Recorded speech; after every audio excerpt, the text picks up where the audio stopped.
bukas, magkasama kami ni Ma'am sa building. Actually, nung nakita ko siya, sabi niya, Mavic, pupunta ka ba sa reunion ng building C? Sabi ko, ma'am, siguro. Pero talagang dahil mahal ko si Chef, talagang pumunta ako dito, ma'am. At si ma'am ay still may hawak ng AP. At siya po ngayon ay master teacher sa Caloocan High School. Yes, yan po yung naging teacher nyo. Palakpakan nyo naman ang malakas ni ma'am. Talaga ang journey ng teacher ay napakahirap. Ano po? Alright, so muli, Ma'am Bing, tinatawagan po natin ang naging teacher ng Cluster C.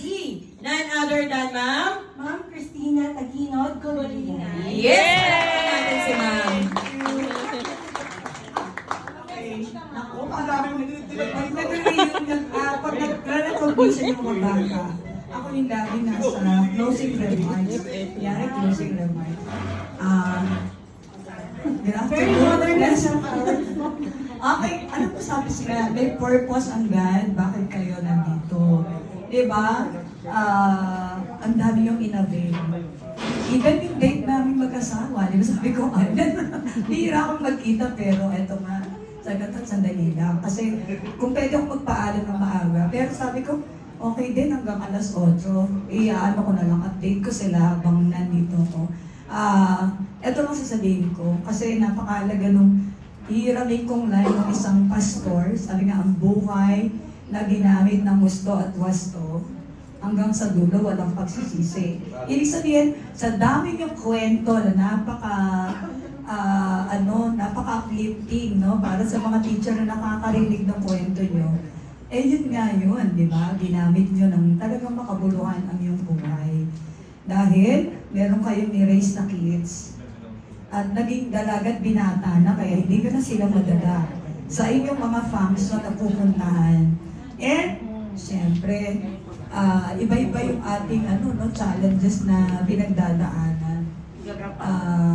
Pero napagtatagumpayan nyo kasi naniniwala tayo na ang purpose ng God ang nagpiprevail sa atin na kahit ano yung, ito lang mensahe ko, naintindihan nyo yung economics, paano kumita, paano mag-compute ng tax, paano mag-bayad ng tax, paano magdaya, paano, lahat yun, kahit anong field kayo, iniisip natin yung pagkita.